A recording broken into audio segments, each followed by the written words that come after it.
This is the new Insta360 X4 and this is the GoPro Max. So how do these two cameras compare? Well, today I'm going to be comparing these on 10 different points, keeping in mind that the GoPro Max is very old and is about to get updated. And I just want to mention that this video is not sponsored by Insta360 and both of these cameras will be linked down in the description with possibly a free gift. So let's start off with price, and here the GoPro Max is going to take the win at $399, where the Insta360 X4 cost $100 more at $499. And to be honest, I think this gap should be much bigger considering how much newer this camera is compared to this one. Now, when we turn these cameras over to talk about the screens, the Insta360 X4 is going to blow the GoPro Max away. Not only is this screen giant and just so much easier to see what you're doing, but it's also way more touch responsive and feels like an iPhone compared to this, which feels super laggy. Now, when we talk about the mounts of these cameras, the Insta360 X4 has a 1/4-20 tripod mount and the GoPro has the GoPro finger. And most of the time I would say that the fingers are better, but in this case it is so much better having the 1/4-20 on the Insta360 X4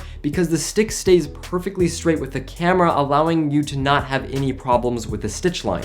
Where with the GoPro Max, you have to make sure that you get it perfectly lined up. Now, I think the durability is going to be very similar between these two cameras. The GoPro Max actually might win just because the screen is smaller and less chance of it getting hit by something, but very, very minimal difference. And this is an audio test with a little bit of background noise. How do these two cameras sound?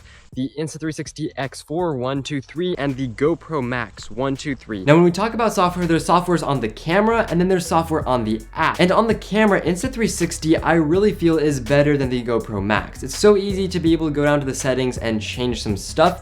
However, I will say here that if you're used to GoPros, then this would probably be a little bit easier. Now, when we talk about the apps for these different phones, the Insta360 X4 is going to win because not only is it more reliable and it does not crash at all, where the GoPro I've had many problems, but it also has all these generative AI features that are just kind of fun to play with, not that big of a deal. Now, when we talk about battery life, the Insta360 X4's battery is substantially bigger than the GoPro Max's, and although it shoots at a higher resolution, it still gets better battery life. And now we have to talk about the image quality. First, I'm going to start with the day and we'll give a point to one of those, and then we'll move over to the nighttime. And in the day, the Insta360 X4 is going to look a lot better. There's a bunch of new tech inside the Insta360 X4, including an AI chip, some really good powerful sensors that just make the image quality look a lot better than the GoPro Max in my opinion. And the X4 can shoot up to 8K 30 and 5.3K 60, where the GoPro Max is on 5.3K 30. So a substantial upgrade in pretty much every aspect, if you ask me. And now we have the GoPro Max and Insta360 X4 side by side, and there's a good chance for you to just look at these cameras. This is side by side. They are right next to each other.